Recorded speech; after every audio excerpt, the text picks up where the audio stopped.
1998 पोखरण की रेतीली जमीन पर परमाणु धमाकों ने दुनिया को हिला दिया।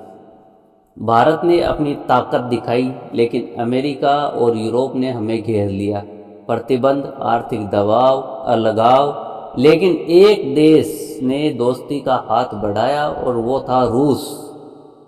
और तब जन्म हुआ एक साहसिक विचार का, जिसका नाम है RIC, रूस, भारत और चीन। आज 2025 में दुनिया फिर एक नए मोड़ पर खड़ी है। रूस युद्ध में उलझा है, चीन ट्रेड वॉर की आग में जल रहा है और भारत एक रणनीतिक ताकत बनकर उभर रहा है। सवाल ये है, क्या RIC बन सकती है दुनिया की नई सुपर पावर तिकड़ी? क्या यह गठजोड़ वैश्विक राजनीति की धुरी को एशिया की ओर मोड़ देगा? आइए इस गेम चेंजिंग कहानी को खोलते हैं। तो तैयार है इस भू राजनीति रोल कोस्टर की सवारी के लिए? चलिए डुबकी लगाते हैं। RIC का इतिहास। 1998 का तूफान। मई 1998 भारत ने पोखरण में 5 परमाणु परीक्षण किए। दुनिया दंग रह गई। भारत ने दिखा दिया कि अब सिर्फ एक विकासशील देश नहीं, बल्कि एक वैश्विक ताकत है। लेकिन अमेरिका, जापान, यूरोपीय संघ ने भारत को सबक सिखाने की ठानी। कठोर आर्थिक प्रतिबंध, IMF और विश्व बैंक ने कर्ज रोके। भारत अकेला पड़ गया या ऐसा लग रहा था, लेकिन रूस ने भारत का साथ दिया। जब पूरी दुनिया भारत के खिलाफ थी, रूस ने न सिर्फ निंदा की से इनकार किया, बल्कि खुलकर समर्थन किया। यहीं से शुरू हुआ RIC का विचार। 1998 में रूस ने पहली बार सुझाया, रूस, भारत और चीन मिलकर एक त्रिपक्षीय गठजोड़ बनाए। 2001 में रूस ने विदेश मंत्री इगोर इवानोव ने अपने औपचारिक रूप दिया। 2002 में UNGA के दौरान पहली अनौपचारिक मुलाकात हुई और 2005 और 2006 से RIC की बैठक शुरू हो गई। ये सिर्फ एक गठजोड़ नहीं था, ये ब्रिक्स और SCO जैसे वैश्विक मंचों की नींव थी। RIC ने साबित किया, तब ताकतें मिलती है और दुनिया की सियासत हिलती है। 2025 का वैश्विक मंच, बदलता समीकरण। 2025 में दुनिया एक शतरंज की बिसात है। रूस यूक्रेन युद्ध में उलझा है। पश्चिम प्रतिबंधों ने रूस की अर्थव्यवस्था को घेर लिया, लेकिन रूस ने पलटवार किया। कैसे? भारत और चीन की ओर मुड़कर।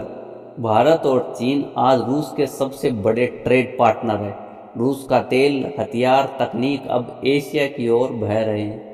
दूसरी तरफ चीन और अमेरिका के बीच ट्रेड वॉर अपने चरम पर है। टेक्नोलॉजी, दक्षिण चीन सागर और ताइवान, हर मोर्चे पर टकराव। चीन चाहता है क्षेत्रीय दबदबा और RIC उसके लिए एक रणनीतिक हथियार हो सकता है।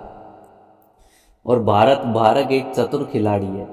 चीन के साथ डोकलाम और गलवान में तनाव के बावजूद भारत ने रूस के साथ अपनी दोस्ती को अटूट रखा। S-400 missile system, AK-203 rifle और तेल सौदे। रूस भारत का भरोसेमंद मित्र है, लेकिन भारत की नज़र सिर्फ एशिया पर नहीं, वो क्वाड के जरिए अमेरिका, जापान और ऑस्ट्रेलिया के साथ भी कंधे से कंधा मिलाकर चल रहा है। भारत मध्यस्थ की भूमिका में, ना पूरी तरह पूर्व का, ना पूरी तरह पश्चिम का।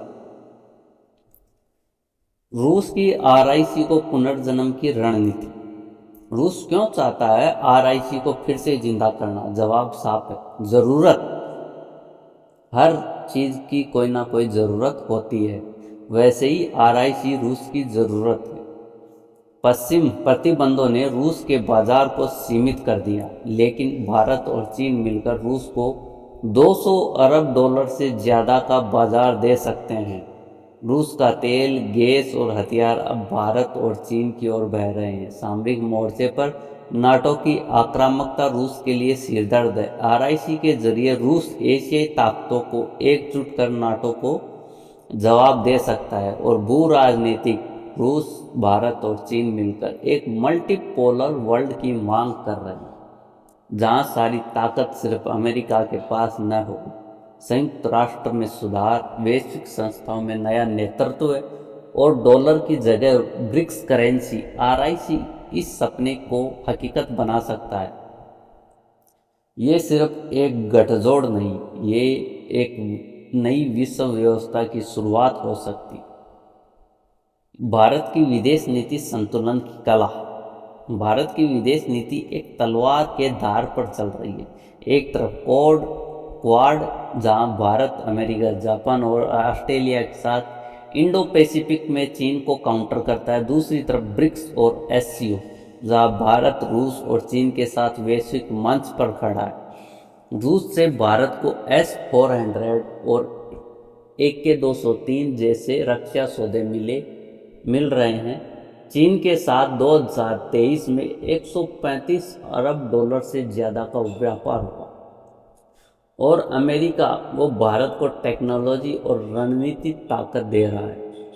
डॉक्टर S जयशंकर की नीति साफ है। भारत अपने हितों के लिए काम करता है, किसी ब्लॉक के दबाव में नहीं। भारत ना तो अमेरिका पिछलग्गू है और ना ही रूस चीन का गुलाम। यह है भारत की चतुराई संतुलन की कला। क्या RIC बनेगी सुपर पावर तिकड़ी? RIC का सामर्थ्य देखिए पहले। 40% वैश्विक जनसंख्या, चीन 1.4 अरब, भारत 1.4 अरब, रूस 146 मिलियन। तीनों देश परमाणु शक्ति संपन्न, सामूहिक GDP 25 ट्रिलियन डॉलर से ज़्यादा। संयुक्त राष्ट्र में प्रभाव, वैश्विक संस्था में नया नेतृत्व और शायद एक दिन ब्रिक्स करेंसी को डॉलर को टक्कर दे। लेकिन चुनौती भी है। भारत चीन सीमा विवाद, रूस का चीन की ओर झुकाव, भारत की स्वतंत्र विदेश नीति।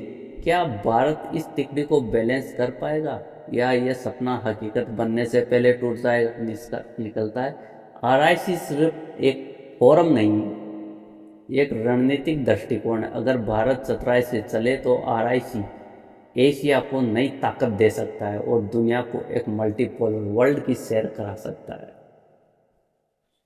तो दोस्तों, क्या भारत को RIC की ताकत के साथ आगे बढ़ना चाहिए या अपनी स्वतंत्र नीति पर कायम रहना चाहिए? कमेंट में अपनी राय ज़रूर बताइए। अगर ये वीडियो आपको पसंद आया तो लाइक करें, शेयर करें और चैनल को सब्सक्राइब करें। घंटी दबाएं ताकि ऐसी दमदार जानकारी आप तक सबसे पहले पहुंचे। जय हिंद, जय भारत।